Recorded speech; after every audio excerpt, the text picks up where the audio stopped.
الحمد لله والصلاة والسلام على رسول الله وعلى آله وصحبه أجمعين أما بعد اللهم علمنا ما ينفعنا وانفعنا بما علمتنا وزدنا علما.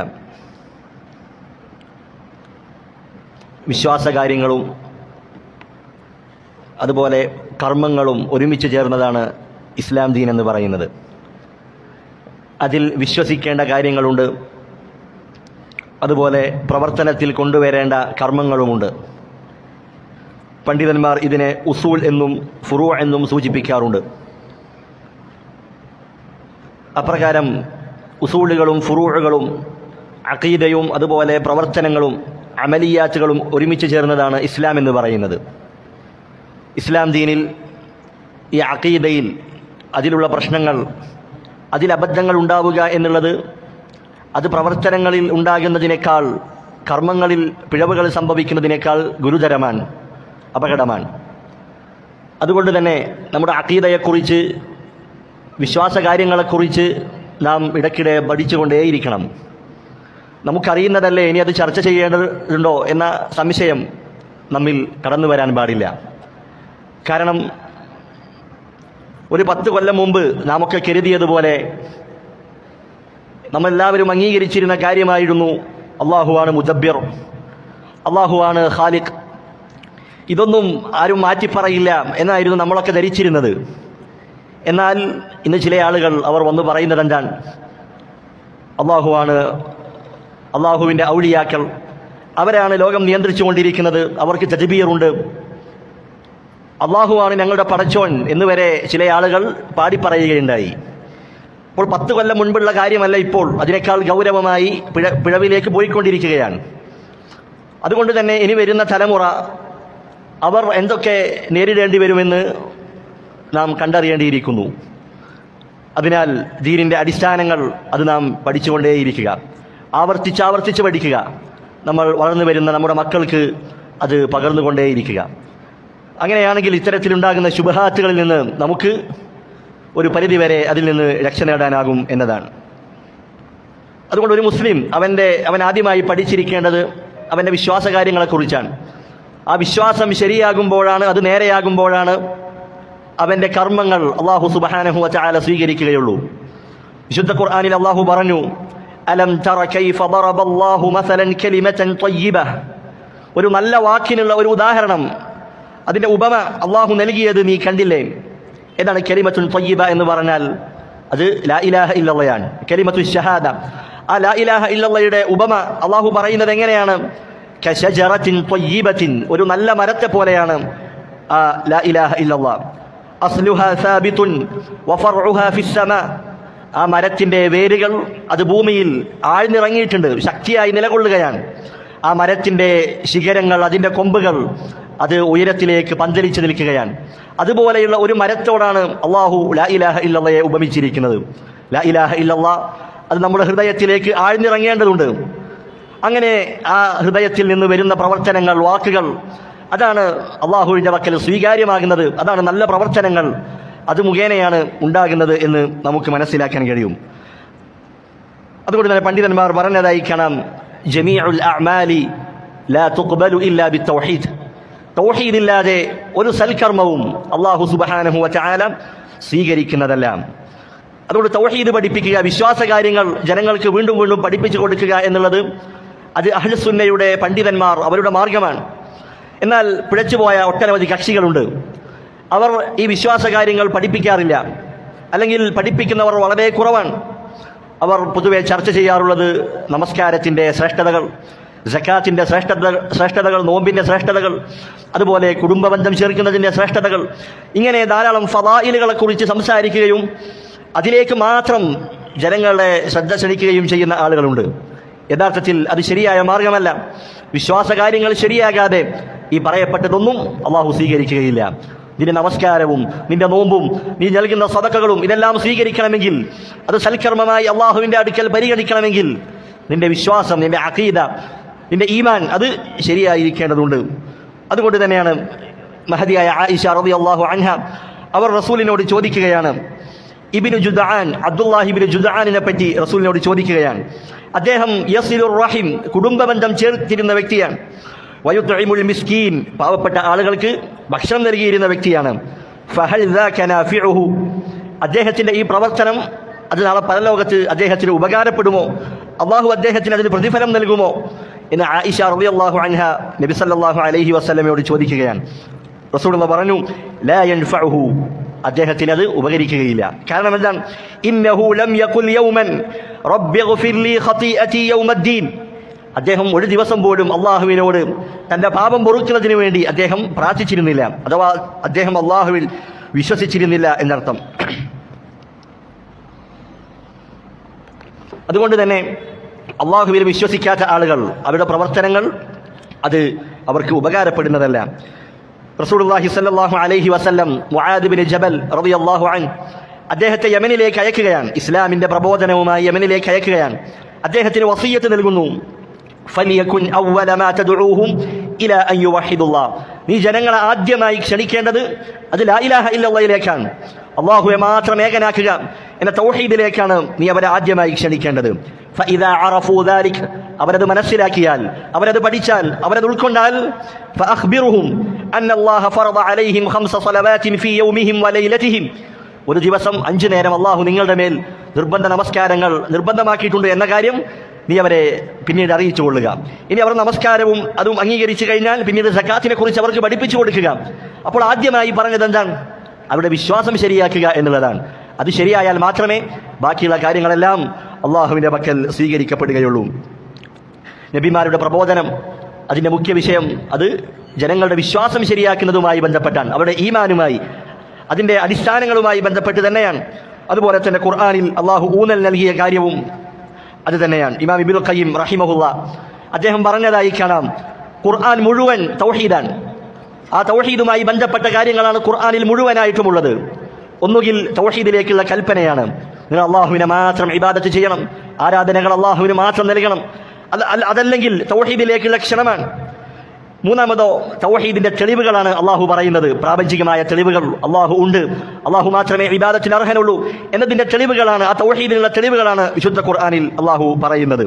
അതുമല്ലെങ്കിൽ തൗഹീദുള്ള ആളുകൾ അവർ അവരുടെ ജീവിതത്തിൽ പാലിക്കേണ്ട കർമ്മങ്ങൾ, നമസ്കാരവും നോമ്പും സക്കാത്തും ഹജ്ജും ജിഹാദും അതുപോലെയുള്ള മതവിധികളാണ് ഖുർആനിലുള്ളത്. അതുപോലെ തന്നെ ഈ തൗഹീദ് പാലിച്ച ആളുകൾ അവർക്ക് ലഭിക്കാനിരിക്കുന്ന അനുഭൂതികൾ, സ്വർഗത്തെക്കുറിച്ച്, അതിലെ സൗകര്യങ്ങളെക്കുറിച്ച്, അതിനെക്കുറിച്ചാണ് ഖുർആനിൽ അള്ളാഹു പറയുന്നത്. ഇനി അതുമല്ലെങ്കിൽ ഈ തൗഹീദിന്റെ നേർവിപരീതമായ ശിർക്കിനെ കുറിച്ചുള്ള താക്കീതാണ്. ശിർക്ക് ചെയ്യാൻ പാടില്ല, അത് വലിയ പാപമാണ്. ആ ശിർക്കിന്റെ മാർഗങ്ങളെക്കുറിച്ചുള്ള നിരോധനമാണ് ഖുർആനിലുള്ളത്. ആ ശിർക്ക് ചെയ്ത ആളുകൾ, അവർക്ക് സംഭവിച്ചിട്ടുള്ള, അള്ളാഹു അവരെ ശിക്ഷിച്ചിട്ടുള്ള ശിക്ഷകൾ, അവരുടെ കഥകൾ, അതുപോലെ തൗഹീദ് പാലിക്കാതെ ശിർക്കിലായി മരിച്ച ആളുകൾ, അവർക്കുള്ള ശിക്ഷകൾ, ഇതിനെക്കുറിച്ചാണ് ഖുർആനിൽ അള്ളാഹു നമ്മെ അറിയിച്ചിട്ടുള്ളത്. ഇങ്ങനെ നോക്കുമ്പോൾ ഖുർആൻ മുഴുവൻ അത് തൗഹീദുമായി ബന്ധപ്പെട്ടുള്ള വിഷയങ്ങൾ തന്നെയാണ് അതിൽ ഉൾക്കൊള്ളിച്ചിട്ടുള്ളത്. അതുകൊണ്ട് തൗഹീദ്, നമ്മുടെ വിശ്വാസം, അഖീദ, അത് ശരിയാക്കുവാൻ നാം ഓരോരുത്തരും അങ്ങേയറ്റം പരിശ്രമിക്കേണ്ടതുണ്ട്. എല്ലാ അമ്പിയാക്കന്മാരും അവരെല്ലാവരും ഒരേ വിശ്വാസത്തിലാണ്, ഒരേ അഖീദയിലാണ്. അതുപോലെ തന്നെയാണ് എല്ലാ ഇമാമുമാറും, മുൻകഴിഞ്ഞ ഇമാമുമാർ, സലഫുകൾ, നമ്മുടെ സഹാബത്തും താബിഈങ്ങളും അതിനുശേഷമുള്ള അഇമ്മത്തുകൾ, പണ്ഡിതന്മാർ, ഇവരെല്ലാവരും നിലകൊണ്ടത് ഒരേ അഖീദയിലാണ്. അഖീദത്തു അഹ്ലിസുന്ന വൽ ജമാഅ, അഹ്ലുസുന്നത്തി വൽ ജമാഅയുടെ വിശ്വാസമാണ്. അതുകൊണ്ട് വിശ്വാസത്തിന്റെ കാര്യത്തിൽ ശാഫിഈ, ഹംബലി മദ്ഹബ്, അങ്ങനെ ഇത്തരത്തിലുള്ള മദ്ഹബുകൾ വിശ്വാസത്തിന്റെ കാര്യത്തിലില്ല. എന്നാൽ ഫിഖ് പഠിക്കുന്ന സന്ദർഭത്തിൽ, കർമ്മശാസ്ത്രം പഠിക്കുന്ന സന്ദർഭത്തിൽ ഒരു വ്യക്തി പഠിക്കുന്ന വേളയിൽ അവന് ഒരു മദ്ഹബിന്റെ അടിസ്ഥാനത്തിൽ പഠിക്കാവുന്നതാണ്. പക്ഷെ തെളിവുകൾ മാറ്റിവെച്ച് നോക്കുമ്പോൾ ചിലപ്പോൾ മദ്ഹബിനോട് എതിരാകേണ്ടി വരും. എന്നാൽ അത്തരത്തിൽ ഫിഖ്ഹിയായ മസ്അലകൾ പഠിക്കുന്ന സന്ദർഭത്തിൽ ഒരു വ്യക്തിക്ക് മദ്ഹബുകൾ അവലംബിക്കാവുന്നതാണ്. എന്നാൽ വിശ്വാസ കാര്യത്തിൽ ഇപ്രകാരം ഹംബലി, മാലിക്കി എന്നുള്ള മദ്ഹബുകളില്ല, ഒരൊറ്റ മദ്ഹബേ ഉള്ളൂ. അതാണ് അഖീദത്തു അഹ്ലിസുന്ന വൽ ജമാഅ. സലഫുകൾ, സഹാബത്തും താബിഈങ്ങളും റസൂലുള്ളാഹി സ്വല്ലല്ലാഹു അലൈഹി വസല്ലമയൊക്കെ നിലകൊണ്ട ആ വിശ്വാസം, അതാണ് നാം പഠിക്കേണ്ടത്. ഇമാം മാലിക്കിന്റെ വിശ്വാസത്തിന് ഉള്ള അതിനേക്കാൾ പ്രത്യേകത ഇമാം ഷാഫിയുടെ വിശ്വാസത്തിനില്ല. ഇമാം ഷാഫിയേക്കാൾ പ്രത്യേകത ഇമാം അഹ്മദ് ബിൻ ഹംബലിന്റെ വിശ്വാസത്തിനില്ല. എല്ലാവരും ഒരേ മാർഗത്തിലായിരുന്നു. അതാണ് ലാമിയയുടെ അവസാനത്തിൽ ശൈഖുൽ ഇസ്ലാം ഇബ്നു തൈമിയ്യ പറഞ്ഞതായി കാണാം, ഹാദാ ഇഅ്തിഖാദു ശാഫിഈ വമാലിക് വഅബീ ഹനീഫത സുമ്മ അഹ്മദ യുൻഖലു 4 മദ്ഹബിന്റെ ഇമാമുമാർ അവരുടെ പേര് പറഞ്ഞുകൊണ്ട് ഇബ്നു തൈമിയ റഹിമഹുല്ലാഹ് അദ്ദേഹം പറയുകയാണ്, ഞാൻ മുകളിൽ പറഞ്ഞിട്ടുള്ള ഈ വിശ്വാസ കാര്യങ്ങൾ ഇതെല്ലാം ഇവരുടെ വിശ്വാസമാണ്. ഈ മദ്ഹബിന്റെ അറിയപ്പെട്ട ഇമാമുമാർ അവരുടെ വിശ്വാസമാണ് എന്ന് അദ്ദേഹം രേഖപ്പെടുത്തിയതായി കാണാം. എന്നാൽ ചില ആളുകൾ, നമ്മുടെ നാട്ടിൽ ചില ആളുകൾ അവർ പറയാറുണ്ട്, ഞങ്ങൾ ഫിഖ്ഹിൽ ശാഫിഈകളാണ്, അഖീദയിൽ ഞങ്ങൾ അശ്അരികളാണ്, അതല്ലെങ്കിൽ മാതുരീദികളാണ് എന്നിങ്ങനെ പല പല ആളുകളിലേക്ക് ചേർത്തുകൊണ്ട്, പല പല വിഭാഗങ്ങളിലേക്ക് ചേർത്തുകൊണ്ട് പറയാറുണ്ട്. അത് തെറ്റാണ്. മറിച്ച് അഖീദയിൽ വിശ്വാസകാര്യങ്ങളിൽ ഒരേ ഒരു മാർഗമേ ഉള്ളൂ. അത് റസൂലും സഹാബത്തും സലഫുകളും നിലകൊണ്ട ശരിയായ മാർഗം അഖീദത്തു അസ്സലഫ് അഹ്ലുസുന്ന വൽ ജമാഅയുടെ വിശ്വാസ കാര്യങ്ങളാണ്. ഈ കാര്യങ്ങളെക്കുറിച്ചാണ് ഇൻഷാ അള്ളാഹ് ഈ അഹ്ലുസുന്നയുടെ ചില ഉസൂലുകൾ, ചില അടിസ്ഥാനങ്ങൾ, വിശ്വാസ കാര്യങ്ങളുമായി ബന്ധപ്പെട്ട ചില കാര്യങ്ങളെക്കുറിച്ചാണ് നാം പഠിക്കാൻ ഉദ്ദേശിക്കുന്നത്. റസൂലുള്ളാഹി സ്വല്ലല്ലാഹു അലൈഹി വസല്ലമ പറഞ്ഞു, ബാദിറൂ ബിൽ അഅമാലി ഫിത്നൻ കഖിതഇൽ ലൈലിൽ മുദ്ലിം. അവിടുന്ന് പറയുകയാണ്, ഫിത്നകളും കുഴപ്പങ്ങളും ഒക്കെ ഉടലെടുക്കുന്ന കാലത്ത് ദീനിന്റെ വിഷയത്തിൽ ഓരോ ദിവസം കഴിയും തോറും പുതിയ പുതിയ ഫിത്നകളാണ്, കുഴപ്പങ്ങളാണ് ഉണ്ടായിക്കൊണ്ടിരിക്കുന്നത്. അത്തരം കാലഘട്ടത്തിൽ നിങ്ങൾ സൽക്കർമ്മങ്ങളുമായി മുന്നേറിക്കൊള്ളുക, അതിലേക്ക് ധൃതിപ്പെടുക. എന്നിട്ട് റസൂൽ അതിനെ ഉപമിച്ചത് എങ്ങനെയാണ്?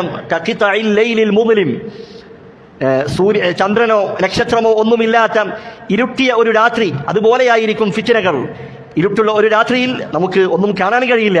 അതുപോലെ ഫിത്നകൾ നിറഞ്ഞ കാലഘട്ടത്തിൽ സത്യവും അസത്യവും വേർതിരിക്കാൻ പ്രയാസപ്പെടുന്ന ഒരു കാലഘട്ടം അത് കടന്നു വരും എന്ന് റസൂലുള്ളാഹി സ്വല്ലല്ലാഹു അലൈഹി വസല്ലമ അവിടുന്ന് മുന്നറിയിപ്പ് നൽകുകയാണ്. എന്നിട്ട് പറഞ്ഞു, യുസ്ബിഹുർ റജുലു മുഅ്മിനൻ വയുംസി കാഫിറ. പ്രഭാതത്തിൽ മുഅ്മിനായവൻ വൈകുന്നേരമാകുമ്പോഴേക്കും അവൻ കാഫിറാകുകയാണ്. ഔ യുംസി മുഅ്മിനൻ വയുസ്ബിഹു കാഫിറ. വൈകുന്നേരം മുഅ്മിനായവൻ നേരം പുലരുമ്പോഴേക്കും അവൻ കാഫിറാകുകയാണ്. യബീഉ ദീനഹു ബിഅർളിൻ മിനദ് ദുനിയ. ദുനിയാവിന്റെ തുച്ഛമായ വിഭവങ്ങൾക്ക് വേണ്ടി ദീനിനെ വിൽക്കപ്പെടുന്ന ഒരു കാലഘട്ടം വരുമെന്ന് റസൂലുള്ളാഹി സ്വല്ലല്ലാഹു അലൈഹി വസല്ലമ അവിടുന്ന് മുന്നറിയിപ്പ് നൽകുകയാണ്. ആ ഒരു കാലഘട്ടത്തിലൂടെയാണോ നാം കടന്നുപോയിക്കൊണ്ടിരിക്കുന്നത് എന്ന് നാം ഓരോരുത്തരും ആലോചിക്കുക, ചിന്തിക്കുക.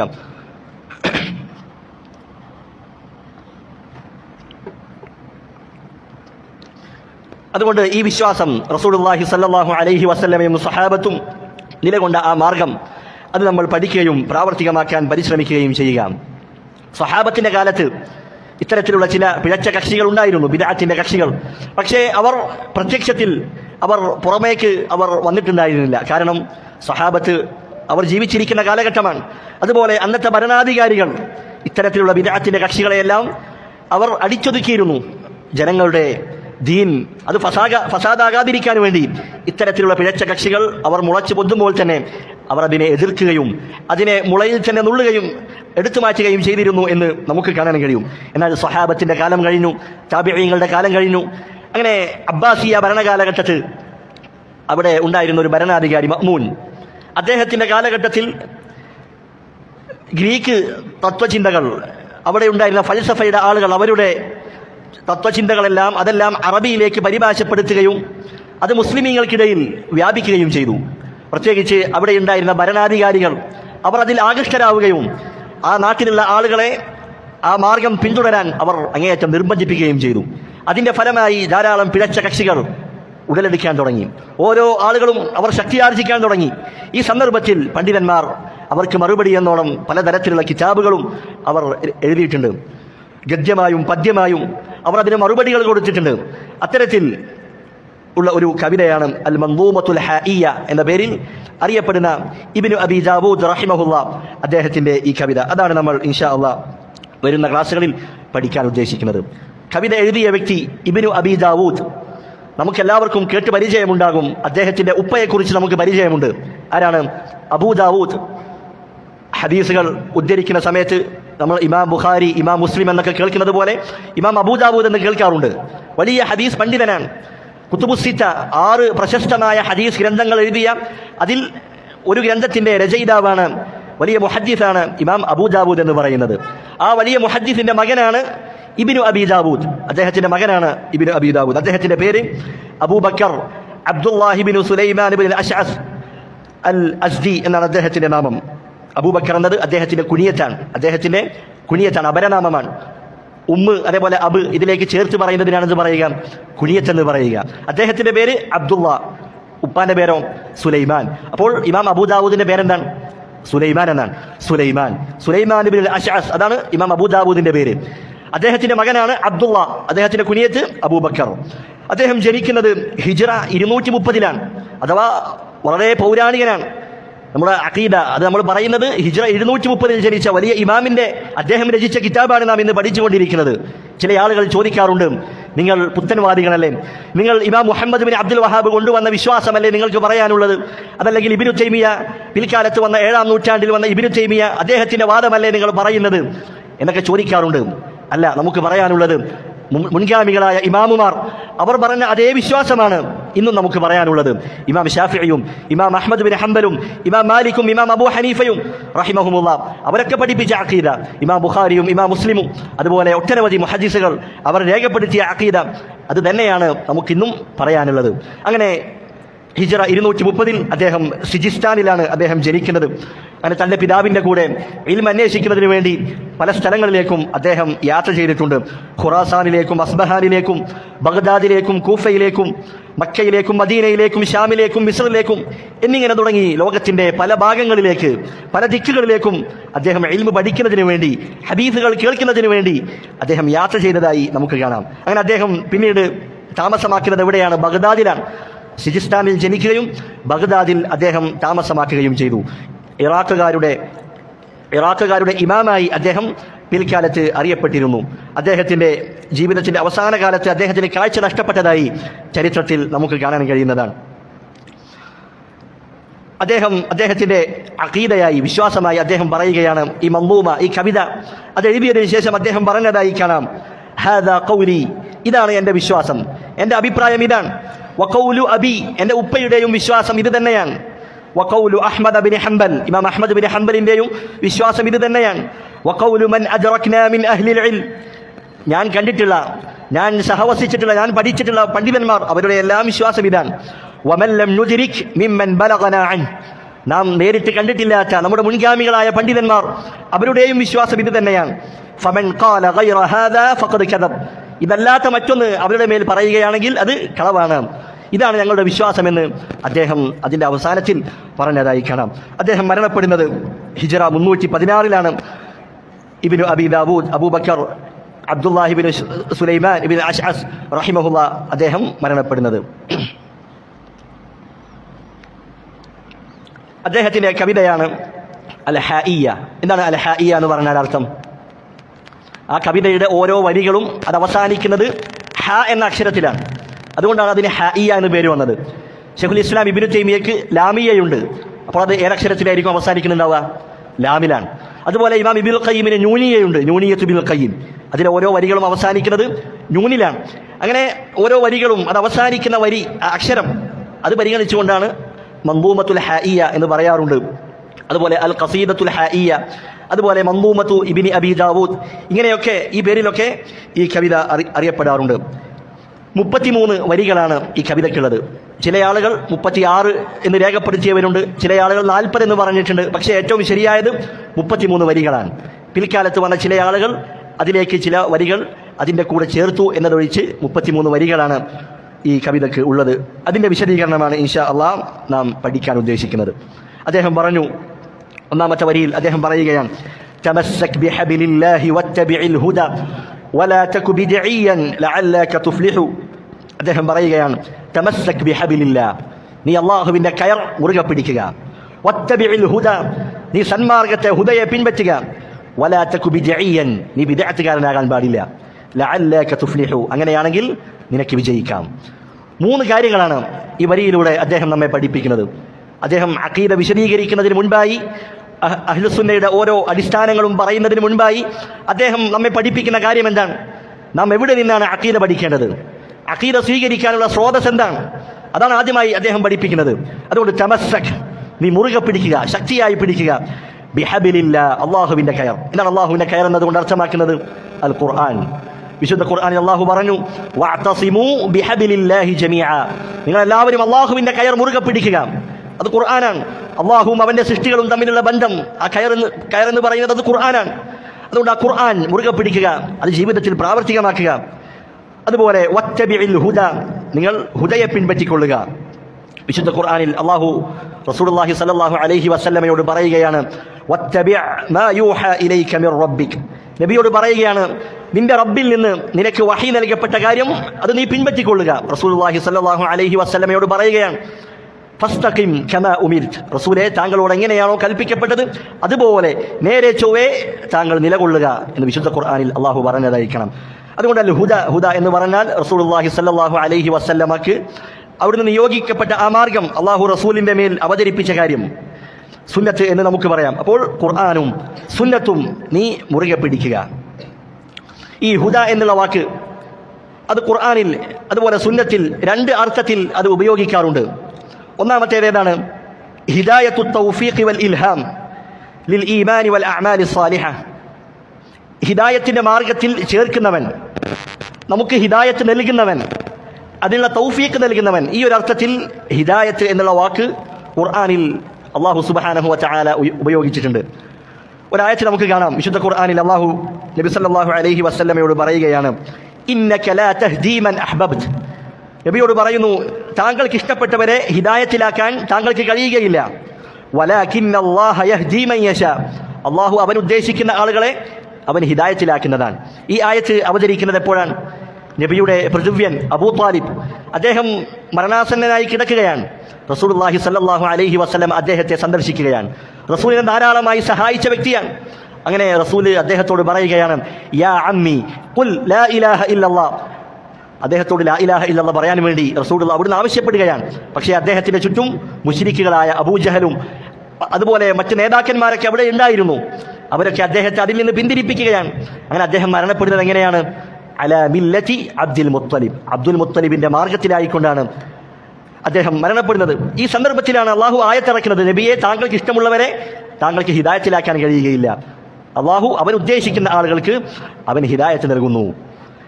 ഇതാണ് ഹിദായത്തു തൗഫീഖ്, ഹിദായത്തിലാക്കുന്നവൻ, ഹിദായത്തിന്റെ മാർഗത്തിൽ ചേർക്കുന്നവൻ. ഇത് അള്ളാഹുവിന് മാത്രം കഴിയുന്ന കാര്യമാണ്, വേറൊരാൾക്കും ഇതിന് കഴിയുകയില്ല. എന്നാൽ ഹിദായത്തിന്റെ രണ്ടാമത്തെ ഒരു ഇനമുണ്ട്. അതേതാണ്?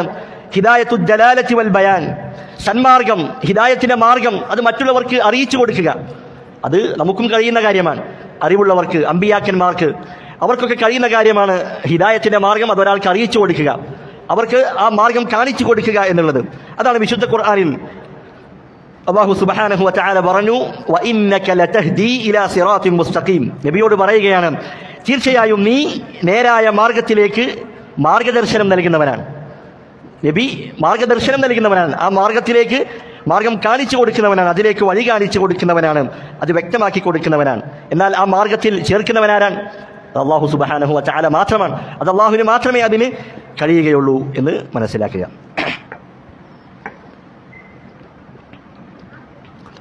അപ്പോൾ ഈ ഖുർആനും സുന്നത്തും അത് മുറുകെ പിടിക്കുക.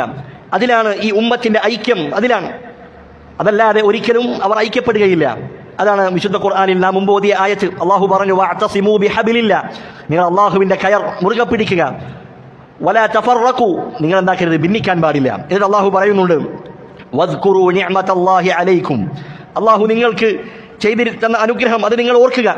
ഇദ് കുൻതും അഅദാഅൻ, നിങ്ങൾ പരസ്പരം അന്യോന്യം ശത്രുക്കളായിരുന്നു. അങ്ങനെ ഫഅല്ലഫ ബൈന ഖുലൂബിക്കും, അല്ലാഹു നിങ്ങളുടെ ഹൃദയങ്ങളെ പരസ്പരം ഇണക്കി ചേർത്തു. ഫഅസ്ബഹ്തും ബിനിഅമതിഹി ഇഖ്വാന, അങ്ങനെ അല്ലാഹുവിന്റെ നിഅമത്ത് കൊണ്ട് നിങ്ങൾ പരസ്പരം സഹോദരന്മാരായി തീർന്നു. അവരെ ഹൃദയങ്ങളെ ഇണക്കിയ കാര്യം എന്താണ്? ദീനിലെ അവരെ ഹൃദയങ്ങളെ ഇണക്കിയ കാര്യം എന്താണ്? അത് ഖുർആനാണ്, അത് സുന്നത്താണ്, അഖീദയാണ്. ഒരേ വിശ്വാസത്തിലുള്ള ആളുകൾ അവർ പരസ്പരമേ ഇണങ്ങുകയുള്ളൂ. അതല്ലാതെ ദുനിയാവിന്റെ പേരിൽ ഒരുമിച്ച് കൂടിയവർ, സമ്പത്തിന്റെ പേരിൽ ഒരുമിച്ച് കൂടിയ ആളുകൾ, അവരൊന്നും പരസ്പരം യഥാർത്ഥ ഐക്യത്തിലേക്ക് അത് എത്തുകയില്ല. അതുകൊണ്ട് ഐക്യത്തിന്റെ മാനദണ്ഡം എന്താണ്? ഖുർആനും സുന്നത്തും മുറുകെ പിടിക്കുക, ശരിയായ വിശ്വാസം, സലഫിന്റെ വിശ്വാസം മുറുകെ പിടിക്കുക. അതാണ് ഐക്യപ്പെടാനുള്ള മാർഗം. അതാണ്. അതല്ലാതെ മറ്റ് എന്ത് തന്നെ സെറ്റപ്പുകൾ ഉണ്ടായാലും ഐക്യപ്പെടണമെങ്കിൽ ഹൃദയങ്ങൾ തമ്മിൽ ഐക്യപ്പെടേണ്ടതുണ്ട്. ബാഹ്യമായി നമ്മൾ ഒരുമിച്ചിരുന്നത് കൊണ്ടോ അതല്ലെങ്കിൽ സംഘടിച്ചത് കൊണ്ടോ ഐക്യമാവുകയില്ല. മറിച്ച് നമ്മുടെ ഹൃദയങ്ങൾ തമ്മിൽ ഇണങ്ങണമെങ്കിൽ അത് ശരിയായ വിശ്വാസത്തിൽ അധിഷ്ഠിതമായിരിക്കണം എന്നതാണ് അല്ലാഹു സുബ്ഹാനഹു വ തആല നമ്മെ പഠിപ്പിക്കുന്നത്. എന്നിട്ട് അദ്ദേഹം പറയുകയാണ്, വലാ തകു ബിദ്ഇയ്യൻ, നീ എന്താകാൻ പാടില്ല? ബിദ്അത്തുകാരനാകാൻ പാടില്ല, ബിദ്അത്തിന്റെ വക്താവാകരുത്, ബിദ്അത്തിന്റെ പ്രചാരകനാകാൻ പാടില്ല എന്ന് അദ്ദേഹം നമ്മെ താക്കീത് ചെയ്യുകയാണ്. അതുകൊണ്ട് ബിദ്അത്ത് എന്ന് പറയുന്നത് അത് വളരെ അപകടമുള്ള സാധനമാണ്, വളരെ അപകടം പിടിച്ച സാധനമാണ്. ആ ബിദ്അത്തിനെ കുറിച്ച് താക്കീത് ചെയ്യുക എന്നുള്ളത് അത് പണ്ഡിതന്മാരുടെ ശൈലിയാണ്. നോക്കൂ, അദ്ദേഹം തന്റെ കവിത അത് ആരംഭിക്കുന്നത് തന്നെ എങ്ങനെയാണ്? ബിദ്അത്തുകാർക്കെതിരെയുള്ള താക്കീതുമായിട്ടാണ്. അതുകൊണ്ട് ബിദ്അത്തുകാർക്കെതിരെ നാം അവരെ തുറന്നു കാണിക്കണം, അവരുടെ വിശ്വാസങ്ങളെ, അവരുടെ നിലപാടുകളെ. അത് നാം ജനങ്ങൾക്ക് ദീനിനോടുള്ള നസീഹത്ത് എന്ന നിലക്ക് നാം അത് തുറന്നു കാണിക്കേണ്ടതുണ്ട്. ബിദ്അത്തുകാർക്കെതിരെ സംസാരിക്കേണ്ടതുണ്ട്. അവർ കൊണ്ടുവരുന്ന വാദങ്ങളെ, അവർ കൊണ്ടുവരുന്ന ശുബഹാത്തുകളെ അത് ഇൽമിൻ്റെ തെളിവിൻ്റെ അടിസ്ഥാനത്തിൽ അതിനെ നാം നേരിടേണ്ടതുണ്ട്. അത് സ്വഹാബത്തിന്റെ പണ്ഡിതന്മാരുടെ മാതൃകയുള്ള കാര്യമാണ്. മഹാനായ ഇമാം അബ്ദുല്ലാഹി ഇബ്നു മസ്ഊദ് റളിയല്ലാഹു അൻഹു അദ്ദേഹം പറയുകയാണ്, ഇത്തബിഉ, നിങ്ങൾ പിൻപറ്റുക റസൂലിന്റെ സുന്നത്തിനെ, അതിനെ നിങ്ങൾ പിൻപറ്റിക്കൊള്ളുക. വലാ തബ്തദിഉ, നിങ്ങൾ എന്താക്കരുത്, ദീനിലേക്ക് പുതുതായി ഒന്നും ചേർക്കാൻ പാടില്ല. പുതിയ വിശ്വാസങ്ങൾ, പുതിയ കാര്യങ്ങൾ, പുതിയ അനുഷ്ഠാനങ്ങൾ ഒന്നും നിങ്ങൾ കൊണ്ടുവരാൻ പാടില്ല. ഫഖദ് കുഫീതും, നിങ്ങൾക്കത് മതിയായതാണ്. റസൂലുള്ളാഹി സ്വല്ലല്ലാഹു അലൈഹി വസല്ലമ പഠിപ്പിച്ച വിശ്വാസങ്ങളും കാര്യങ്ങളും കർമ്മങ്ങളും അത് തന്നെ മതിയായതാണ് നിങ്ങൾക്ക്. അതുകൊണ്ട് ദീനിൻ എന്താക്കരുത്, നിങ്ങൾ പുതുതായി ഒന്നും കൊണ്ടുവരാൻ പാടില്ല എന്ന് ഇമാം ഇബ്നു മസ്ഊദ്, അബ്ദുല്ലാഹി ഇബ്നു മസ്ഊദ് റളിയല്ലാഹു അൻഹു അദ്ദേഹം അവിടുന്ന് വസിയ്യത്ത് നൽകിയതായി കാണാം. നമുക്കെല്ലാവർക്കും അറിയുന്ന ഒരു ചരിത്രമാണ്, ഒരു സംഭവമാണ്. ഒരിക്കൽ മദീനയിലെ പള്ളിയിൽ കുറച്ചാളുകൾ അവർ ഒരുമിച്ച് കൂടുകയാണ്. അങ്ങനെ അവർ ഓരോ ആളുകളും ഒരു ഹൽക്കകളായി ഓരോ വൃത്തത്തിൽ ഓരോ സദസ്സായിട്ട് ഇങ്ങനെ ഇരിക്കുകയാണ്, കൂട്ടം കൂട്ടമായി ഇരിക്കുകയാണ്. അതിൽ ഓരോ ഹൽക്കയിലും ഒരാൾ മധ്യത്തിലുണ്ടാകും. എന്നിട്ട് അയാൾ എന്താണ് പറയുന്നത്? അയാൾ പറയുന്നു, കബ്ബിറൂ മിഅ, എല്ലാവരും 100 തവണ അല്ലാഹു അക്ബർ എന്ന് പറയുക. അങ്ങനെ അവരെല്ലാവരും അവരുടെ കയ്യിലുള്ള കല്ലുകൾ കൊണ്ട് എണ്ണം പിടിച്ച് 100 തവണ അല്ലാഹു അക്ബർ പറയുകയാണ്. അതേപോലെ ഹല്ലിലൂ മിഅ, 100 തവണ ലാ ഇലാഹ ഇല്ലല്ലാഹ് പറയുക. അതേപോലെ സബ്ബിഹൂ മിഅ, 100 തവണ സുബ്ഹാനല്ലാഹ് പറയുക. ഇങ്ങനെയൊക്കെ ചെയ്തിരുന്ന കുറച്ചാളുകൾ ഈ പ്രവർത്തനത്തിൽ ഏർപ്പെട്ടുകൊണ്ടിരിക്കുകയാണ്. ഇതാര് കണ്ടു? മഹാനായ സഹാബി അബൂ മൂസൽ അശ്അരി റളിയല്ലാഹു അൻഹു അദ്ദേഹം അത് കാണുകയുണ്ടായി. അങ്ങനെ അദ്ദേഹം ഇത് കണ്ട ഉടനെ തന്നെ അബ്ദുല്ലാഹി ഇബ്നു മസ്ഊദിന്റെ അടുക്കലേക്ക് വരികയാണ്. അദ്ദേഹം മുതിർന്ന സഹാബിയാണ്, ഇൽമുള്ള വലിയ വ്യക്തിയാണ്. അങ്ങനെ അദ്ദേഹത്തോട് പറയുകയാണ്, ഞാൻ പള്ളിയിൽ കുറേ ആളുകളെ കണ്ടു, അവർ ഇത്തരത്തിലുള്ള പ്രവർത്തനത്തിൽ അവർ ഏർപ്പെട്ടിരിക്കുകയാണ്. അദ്ദേഹം അബ്ദുല്ലാഹി ഇബ്നു മസ്ഊദ് ചോദിച്ചു, താങ്കൾ എന്താണ് അവരോട് പറഞ്ഞത്? അദ്ദേഹം പറഞ്ഞു, ഞാൻ അവരോടൊന്നും പറഞ്ഞില്ല, താങ്കളുടെ അഭിപ്രായം അന്വേഷിച്ചിട്ട് താങ്കൾ എന്താണ് കൽപ്പിക്കുന്നത് അതിനുവേണ്ടിയാണ് ഞാൻ താങ്കളുടെ അടുക്കലേക്ക് വന്നത്, ഞാൻ അവരോടൊന്നും പറഞ്ഞിട്ടില്ല. അങ്ങനെ അബ്ദുല്ലാഹി ഇബ്നു മസ്ഊദ് അദ്ദേഹം ആ പള്ളിയിലേക്ക് പുറപ്പെടുകയാണ്. എന്നിട്ട് അദ്ദേഹം ആ പള്ളിയിലെത്തിയതിനു ശേഷം അവരോട് പറഞ്ഞു, മാ ഹാദല്ലദീ അറാകും തസ്നഊൻ, നിങ്ങൾ എന്താണ് ഈ ചെയ്തുകൊണ്ടിരിക്കുന്നത്? അപ്പോൾ അവർ പറയുകയാണ്, യാ അബാ അബ്ദുറഹ്മാൻ, അദ്ദേഹത്തെ വിളിച്ചുകൊണ്ട് പറയുന്നു, ഹസൻ നഉദ്ദു ബിഹി തക്ബീറ വത്തഹ്ലീല വത്തസ്ബീഹ്, ഞങ്ങൾ ഈ കല്ലുകൾ കൊണ്ട് തക്ബീറുകളും തഹ്മീദുകളും തസ്ബീഹുകളും ചൊല്ലിക്കൊണ്ടിരിക്കുകയാണ്. അബ്ദുല്ലാഹി ഇബ്നു മസ്ഊദ് പറയുകയാണ്, ഫഉദ്ദൂ സയ്യിആതികും, നിങ്ങൾ നിങ്ങളുടെ തിന്മകൾ എണ്ണിക്കൊള്ളുക. എന്നിട്ട് പറയുന്നു, ഫഅന ളാമിനുൻ അല്ലാ യദിഅ മിൻ ഹസനാതികും ഷൈ, നിങ്ങളുടെ നന്മകളിൽ നിന്ന് ഒന്നും തന്നെ നഷ്ടപ്പെടുകയില്ല എന്ന് ഞാൻ നിങ്ങൾക്ക് ഉറപ്പ് നൽകുകയാണ്. അഥവാ എല്ലാ നന്മകളെക്കുറിച്ചും ആര് പഠിപ്പിച്ചു തന്നിട്ടുണ്ട്? റസൂലുള്ളാഹി പഠിപ്പിച്ചു തന്നിട്ടുണ്ട്. ഒരു നന്മയെക്കുറിച്ചും റസൂലുള്ളാഹി വിട്ടേച്ചു പോയിട്ടില്ല, എല്ലാം അറിയിച്ചു തന്നിട്ടുണ്ട്. അതുകൊണ്ട് നിങ്ങൾ നിങ്ങളുടെ തിന്മകൾ എണ്ണിക്കൊള്ളുക. എന്നിട്ട് അവിടുന്ന് പറയുന്നു, വൈഹക്കും യാ ഉമ്മത മുഹമ്മദിൻ, മുഹമ്മദ് നബിയുടെ ഉമ്മത്ത്, നിങ്ങൾക്ക് നാശം. അദ്ദേഹം കോപാകുലനായി പറയുകയാണ്, മാ അസ്റഅ ഹലകതകും, നിങ്ങൾ എത്ര പെട്ടെന്നാണ് നിങ്ങൾ നശിച്ചു പോയത്. ഹഉലാഇ സഹാബത്തു നബിയിക്കും സല്ലല്ലാഹു അലൈഹി വസല്ലമ മുതവാഫിറൂൻ, നബിയുടെ സഹാബത്ത്, ധാരാളം സഹാബത്ത് നിങ്ങൾക്കിടയിൽ ജീവിച്ചുകൊണ്ടിരിക്കുകയാണ്. വഹാദിഹി ഫിയാബുഹു ലം തുബ്ല, നബിയുടെ വസ്ത്രങ്ങൾ അത് നുരുമ്പിപ്പോയിട്ടില്ല. വആനിയതുഹു ലം തുക്സർ, നബി ഉപയോഗിച്ച പാത്രങ്ങൾ അത് പൊട്ടിപ്പോയിട്ടില്ല. വല്ലദീ നഫ്സി ബിയദിഹി, അദ്ദേഹം പറയുകയാണ്, എൻ്റെ ആത്മാവ് ആരുടെ കയ്യിലാണോ സത്യം, അല്ലാഹു സത്യം ചെയ്തു പറയുന്നു, ഇന്നകും ലഅലാ മില്ലത്തിൻ ഹിയ അഹ്ദാ മിൻ മില്ലത്തി മുഹമ്മദിൻ സല്ലല്ലാഹു അലൈഹി വസല്ലം, നിങ്ങൾ നബിയേക്കാൾ അവിടുത്തെ മില്ലത്തിനേക്കാൾ ഏറ്റവും ശ്രേഷ്ഠമായ മാർഗത്തിലാണോ നിങ്ങൾ? അതല്ല, ഔ മുഫ്തതിഹു ബാബി വലാലത്തിൻ, അതല്ല നിങ്ങൾ വലാലത്തിന്റെ കവാടം അത് നിങ്ങൾ തുറക്കുകയാണോ എന്ന് അവരോട് അദ്ദേഹം ചോദിക്കുകയുണ്ടായി. അവർ അദ്ദേഹത്തോട് മറുപടി പറയുന്നു, മാ അറദ്നാ ഇല്ലൽ ഖൈർ. ഇബ്നു മസ്ഊദിനോട് പറയുകയാണ്, ഞങ്ങൾ ഖൈറല്ലാതെ മറ്റൊന്നും ഉദ്ദേശിച്ചിട്ടില്ല. അത് തന്നെയാണ് ബിദ്അത്തിന്റെ ആളുകൾ പറഞ്ഞുകൊണ്ടിരിക്കുന്നത്. അവർ നോമ്പ് നോൽക്കാറുണ്ട്, നമസ്കരിക്കാറുണ്ട്, നബി പഠിപ്പിക്കാത്ത സ്വലാത്തുകൾ ചെല്ലാറുണ്ട്. അവരെ എതിർക്കുമ്പോൾ അവർ പറയുന്ന മറുപടി എന്താണ്? മാ അറദ്നാ ഇല്ലൽ ഖൈർ, ഞങ്ങൾ അതുകൊണ്ട് ഉദ്ദേശിക്കുന്നത് ഖൈറാണ്, അള്ളാഹുവിലേക്ക് അടുക്കണം, അതിനുവേണ്ടിയാണ് ഞങ്ങൾ ഇതൊക്കെ ചെയ്യുന്നത്. ഇബ്നു മസ്ഊദ് പറഞ്ഞു, വകം മിൻ മുരീദിൻ ലിൽ ഖൈരി ലൻ യുസീബഹു, ഖൈർ ഉദ്ദേശിക്കുന്ന എത്ര ആളുകൾക്കാണ് ആ ഖൈർ ലഭിക്കാതെ പോകുന്നത്? നിങ്ങൾ ഖൈർ ഉദ്ദേശിച്ചു എന്നതുകൊണ്ട് നിങ്ങൾക്കത് ലഭിക്കണമെന്നില്ല. നബി പഠിപ്പിക്കാത്ത രൂപത്തിലുള്ള ദിക്റുകളും അതുപോലെയുള്ള ഇബാദത്തുകളുമായി കഴിച്ചു കൂട്ടുന്ന ആളുകൾ അവർക്ക് അത് ലഭിക്കുകയില്ല എന്നാണ് മഹാനായ അബ്ദുല്ലാഹി ഇബ്നു മസ്ഊദ് റളിയല്ലാഹു അൻഹു അവിടുന്ന് അവരോട് പറയുന്നത്. നോക്കൂ, ബിദ്അത്തുകൾക്കെതിരെ അദ്ദേഹം ശക്തമായി സംസാരിക്കുകയാണ്. അതുകൊണ്ട് ബിദ്അത്തുകൾ കാണുമ്പോൾ ബിദ്അത്തിന്റെ വക്താക്കൾ അവർക്കെതിരെ ശക്തമായ നിലപാടുകൾ നമുക്കുണ്ടായിരിക്കണം. പല ആളുകൾക്കും ബിദ്അത്തിനോട് ഒരു മൃദുലമായ സമീപനം കണ്ടുവരുന്നതായി കാണാം. അത് ഒരിക്കലും നമ്മിൽ നിന്ന് ഉണ്ടാകാൻ പാടില്ല എന്ന് പ്രത്യേകം ഓർമ്മിപ്പിക്കുകയാണ്. ഇനി ബിദ്അത്ത് എന്ന് പറഞ്ഞാൽ എന്താണ്? അറബി ഭാഷയിൽ ബിദ്അത്ത് എന്ന് പറഞ്ഞാൽ അൽ ബിദ്അ എന്ന് പറഞ്ഞാൽ മാ ഉഹ്ദിസ അലാ ഗൈരി മിസാലിൻ സാബിഖ്, ഒരു മുൻ മാതൃകയില്ലാതെ ഒരു കാര്യം ഉണ്ടാക്കുക, അതിനാണ് എന്ത് പറയുക? ബിദ്അത്ത് എന്ന് പറയുക. അതാണ് അറബി ഭാഷയിൽ. അല്ലാഹു സുബ്ഹാനഹു വ തആല വിശുദ്ധ ഖുർആനിൽ പറഞ്ഞു, ബദീഉസ് സമാവാതി വൽ അർദ്, ആകാശഭൂമികളെ മുൻ മാതൃകയില്ലാതെ സൃഷ്ടിച്ചവനാണ് ആര്? അല്ലാഹു സുബ്ഹാനഹു വ തആല. അവിടെ അല്ലാഹു പ്രയോഗിച്ച വാക്യം എന്താണ്? ബദീഅ, മുൻ മാതൃകയില്ലാതെ സൃഷ്ടിച്ചവനാണ്. അപ്പോൾ ബിദ്അത്ത് എന്ന് ഭാഷാ അർത്ഥം എന്താണ്? മുൻ മാതൃകയില്ലാതെ ഒരു കാര്യം.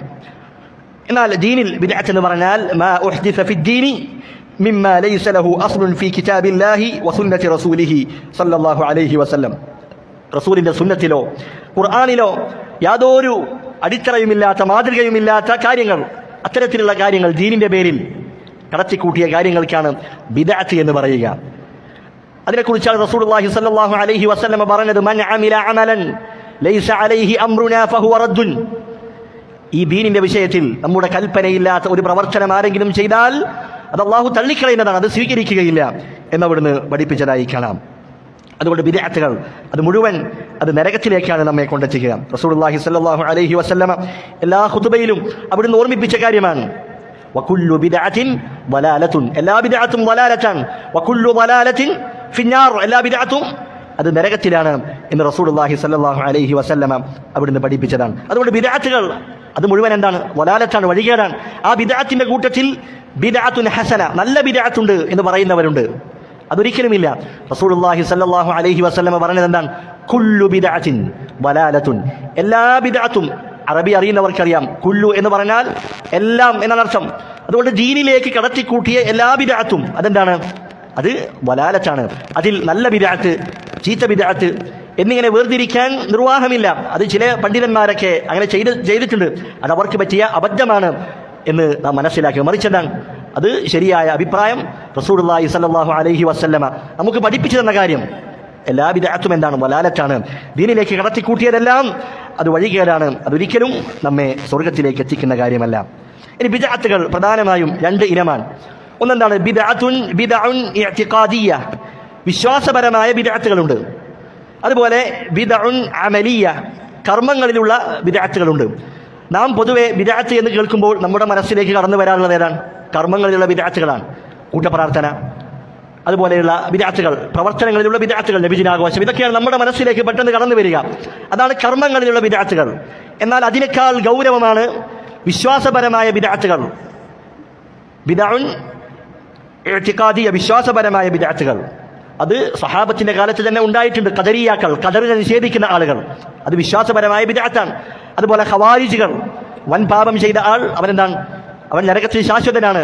ഇത്തരത്തിലുള്ള പിഴച്ചവാദങ്ങൾ, റാഫിദികൾ, അവരുടെ ബിദ്അത്ത് എന്താണ്? അബൂബക്കറും ഉമറും അവരൊക്കെ കാഫിറുകളാണ്. നബി സല്ലല്ലാഹു അലൈഹി വസല്ലമയുടെ മരണശേഷം സഹാബത്തെല്ലാം, അതിൽ എണ്ണപ്പെട്ട ചിലരല്ലാത്ത ബാക്കി എല്ലാവരും മുർത്തദ്ദായിട്ടുണ്ട്.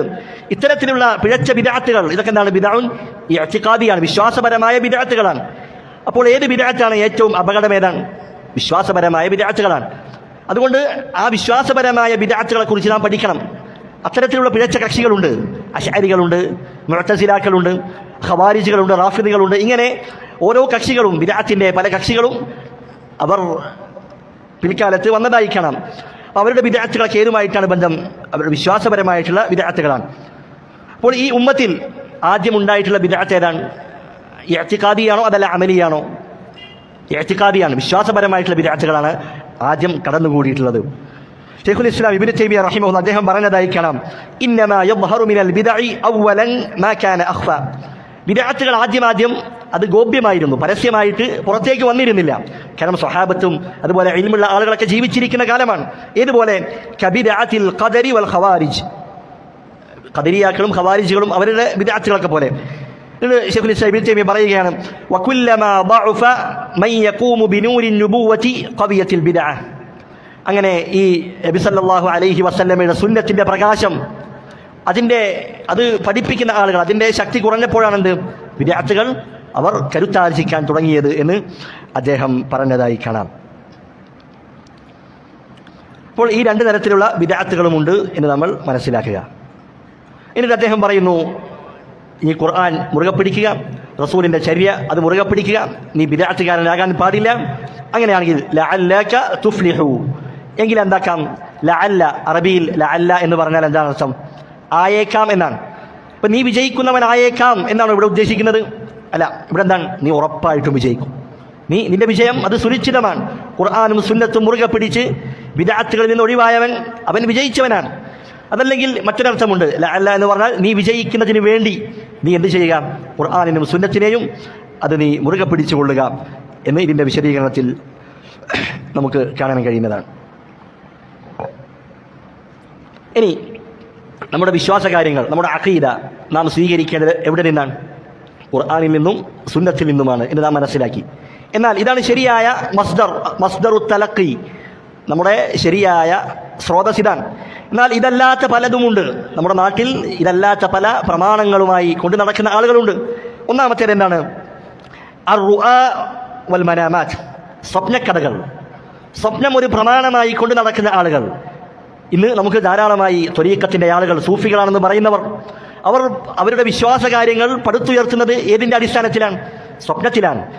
സ്വപ്നത്തിൽ ഇന്ന ശൈഖിന് സ്വപ്നത്തിൽ നബി സല്ലല്ലാഹു അലൈഹി വസല്ലമ അവിടുന്ന് അറിയിച്ചു നൽകി എന്ന് പറഞ്ഞുകൊണ്ട് ദീനിലില്ലാത്ത പല കാര്യങ്ങളും അവർ കടത്തിക്കൂട്ടുകയാണ്.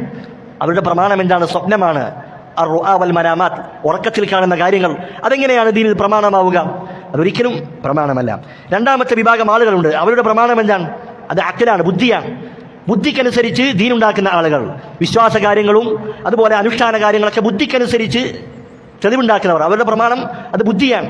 അവരുടെ ബുദ്ധി അംഗീകരിക്കുന്നുണ്ടോ എങ്കിൽ അവർ അത് സ്വീകരിക്കും. അതല്ലെങ്കിലോ അവരതിനെ തള്ളിക്കളയും. അള്ളാഹുവിൻ്റെ സിഫാത്തുകൾ നിഷേധിക്കുന്ന ആളുകൾ, അള്ളാഹു ആകാശത്തേക്ക് ഇറങ്ങി വരും എന്ന് പറയുമ്പോൾ അള്ളാഹു കോപിക്കും, അള്ളാഹു ചിരിക്കും, അള്ളാഹു സന്തോഷിക്കും, ഇങ്ങനെയൊക്കെ അള്ളാഹുവിൻ്റെ സിഫാത്തുകൾ അതിനെയൊക്കെ നിഷേധിക്കുന്ന ആളുകൾ അവരവരുടെ ബുദ്ധി കൊണ്ടാണ് ചിന്തിച്ചത്. നമ്മൾ അള്ളാഹു ഇറങ്ങുമെന്ന് പറഞ്ഞാൽ, അള്ളാഹു കോപിക്കുമെന്ന് പറഞ്ഞാൽ അത് മനുഷ്യരെ പോലെയായില്ലേ? അത് മനുഷ്യരോട് സാദൃശ്യപ്പെടുത്തലല്ലേ എന്നവർ ബുദ്ധി കൊണ്ട് ചിന്തിക്കുകയാണ്. അള്ളാഹു തന്നെ പറഞ്ഞിട്ടുണ്ട്, വലം യകുല്ലഹു കുഫുവൻ അഹദ്, അള്ളാഹുവിനെ പോലെ ഒരാളുമില്ല. പിന്നെ എന്തിനാണ് അള്ളാഹുവിൻ്റെ സിഫാത്തുകളെ ഇത്തരത്തിൽ സൃഷ്ടികളുമായി സാദൃശ്യപ്പെടുത്തേണ്ട ആവശ്യം? അള്ളാഹു സുബ്ഹാനഹു വ തആല അവനെക്കുറിച്ച് പറഞ്ഞത് എന്താണ്? ലൈസ കമിസ്ലിഹി ശൈഉൻ, അള്ളാഹുവെ പോലെ ഒരാളും തന്നെയില്ല.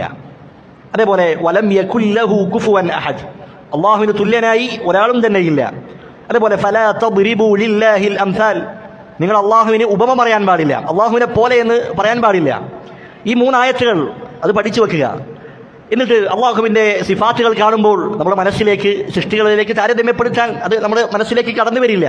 കാരണം അള്ളാഹുവിൻ്റെ സിഫാത്തുകൾ അത് അള്ളാഹുവിന് യോജിച്ച രൂപത്തിലാണ്. അതുകൊണ്ട് ബുദ്ധിയുമായി ഇത്തരത്തിലുള്ള വിഷയങ്ങളെ സമീപിക്കുമ്പോൾ അവരെന്താക്കും? അതിനെ നിഷേധിക്കും. അപ്പോൾ അവരുടെ പ്രമാണം അത് ബുദ്ധിയാണ്. ഖബർ ശിക്ഷയെ നിഷേധിക്കുന്ന ആളുകളുണ്ട്. അവർ പറയുക എന്താണ്? ഖബർ തുറന്നു നോക്കിയപ്പോൾ അവിടെ എന്താണ്? ഒന്നും കാണുന്നില്ല. ഖബറിൽ ശിക്ഷയോ അവിടെ നരകത്തിൻ്റെ തീക്കുണ്ടാരങ്ങളോ ഒന്നും ഞങ്ങൾ കണ്ടില്ല, അതുകൊണ്ട് ഖബർ ശിക്ഷയില്ല എന്നതിനെ നിഷേധിക്കുന്ന ആളുകൾ. യഥാർത്ഥത്തിൽ ഇതെല്ലാം ഗൈബിയായ കാര്യങ്ങളാണ്. ഗൈബിയായ കാര്യങ്ങളിൽ ഖുർആനും സുന്നത്തിലും എന്തു വന്നുവോ അവിടെ നിൽക്കുക. അതിനപ്പുറം നിന്റെ ബുദ്ധി ഉപയോഗിച്ച് അതിനെ എന്താക്കാൻ പാടില്ല, അളക്കുവാൻ പാടില്ല. ബുദ്ധി ഉപയോഗിച്ച് അതിലേക്ക് ഇറങ്ങാൻ പാടില്ല. അത് പിഴവിൻ്റെ ഒന്നാമത്തെ വഴിയായിക്കൊണ്ട് പണ്ഡിതന്മാർ രേഖപ്പെടുത്തിയ കാര്യമാണ്. ഇതാണ് രണ്ടാമത്തെ വിഭാഗം ആളുകൾ. അവരുടെ പ്രമാണം എന്താണ്? ബുദ്ധിയാണ്. മൂന്നാമത്തെ വിഭാഗം ആളുകൾ അവരുടെ തെളിവെന്താണ്? അനുഭവങ്ങൾ, അനുഭവ സാക്ഷ്യം. അത് തെളിവായിക്കൊണ്ട് നടക്കുന്ന ആളുകളുണ്ട്. ദജ്ജാലിനെ പിൻപറ്റുന്ന ആളുകൾ. ഖിയാമത്ത് നാളിൽ അവസാനം വരുന്ന ഏറ്റവും വലിയ ഫിത്നയാണ് ദജ്ജാൽ. ആ ദജ്ജാലിനെ പിൻപറ്റുന്നവർ, അവർ ദജ്ജാലിനെ പിൻപറ്റാനുള്ള പ്രധാന കാരണം എന്താണ്? അദ്ദേഹം കാട്ടിക്കൂട്ടുന്ന, ആ ദജ്ജാൽ കാട്ടിക്കൂട്ടുന്ന ചില കൃതികളിൽ, അവൻ്റെ പ്രവർത്തനങ്ങളിൽ കണ്ടുകൊണ്ടാണ് അതിൽ ആകൃഷ്ടരാകുന്നത്. അങ്ങനെ ഇത്തരത്തിലുള്ള അനുഭവങ്ങൾ അത് തെളിവാക്കുന്ന ആളുകളുണ്ട്. അതെന്തല്ല, ഒരിക്കലും ശരിയല്ല. ചില ആളുകൾ പറയും, ഇന്ന തങ്ങളുടെ അടുക്കിലേക്ക് പോയിട്ട് രോഗം മാറിയിട്ടുണ്ട്, ഇന്ന ജാറത്തിൽ പോയാൽ കുട്ടിയെ ലഭിക്കും. എന്താണ് തെളിവ്? അങ്ങനെ കുറേ ആൾക്ക് ലഭിച്ചിട്ടുണ്ട്. അനുഭവമാണ് തെളിവായിട്ട് പറയുന്നത്. അത് കുട്ടികളെ ലഭിക്കാൻ, സന്താന ലബ്ധിക്ക് അവിടെ പോകാം എന്ന വിശ്വാസം അവർ പടുത്തുയർത്തുകയാണ്. അവരുടെ തെളിവെന്താണ്? അനുഭവങ്ങളാണ്. എന്നാൽ ദീനിൽ അനുഭവങ്ങൾ എന്തല്ല? തജാറുബുകൾ. അത് പ്രമാണമല്ല, തെളിവല്ല. നാലാമത്തെ വിഭാഗം ആളുകൾ അവരുടെ തെളിവെന്താണ്? അൽ കസ്റത്തു, ഭൂരിപക്ഷം. ഭൂരിപക്ഷമാണ് തെളിവ്. ഒരു കാര്യം ശരിയാണോ തെറ്റാണോ എന്ന് സ്വീകരിക്കണമെങ്കിൽ ഭൂരിപക്ഷം ഏതിൻ്റെ കൂടെയാണോ അതാണ് തെളിവ്. വിശുദ്ധ ഖുർആനിൽ അള്ളാഹു പറഞ്ഞത് എന്താണ്? റസൂലിനോട് പറയുകയാണ്, നീ ഭൂമിയിലുള്ള അധിക പേരെയും നീ അവരെ അനുസരിക്കുകയാണെങ്കിൽ യുദില്ലൂക അൻ സബീലില്ലാ, അവർ താങ്കളെ അള്ളാഹുവിന്റെ മാർഗത്തിൽ നിന്ന് തെറ്റിക്കുന്നതാണ്. അതുകൊണ്ട് ബഹുഭൂരിപക്ഷം ആളുകൾ അവരുടെ കൂടെയാണ് സത്യം എന്നല്ല വിശുദ്ധ ഖുർആനിൽ അള്ളാഹു നമ്മെ പഠിപ്പിക്കുന്നത്. അതുപോലെ തന്നെ മറ്റൊരായത്തിൽ കാണാം, വമാ അക്സറുൻ നാസി വലൗ ഹറസ്ത ബിമുഅ്മിനീൻ, നബിയെ താങ്കൾ അതിയായി ആഗ്രഹിച്ചാലും ജനങ്ങളിൽ അധിക ആളുകളും എന്തല്ല, അവർ വിശ്വസിക്കുന്നവരല്ല എന്നാണ് വിശുദ്ധ ഖുർആനിൽ അള്ളാഹു പഠിപ്പിച്ചിട്ടുള്ളത്. അതുകൊണ്ട് ഭൂരിപക്ഷം തെളിവായി പറയുന്നവരുണ്ട്.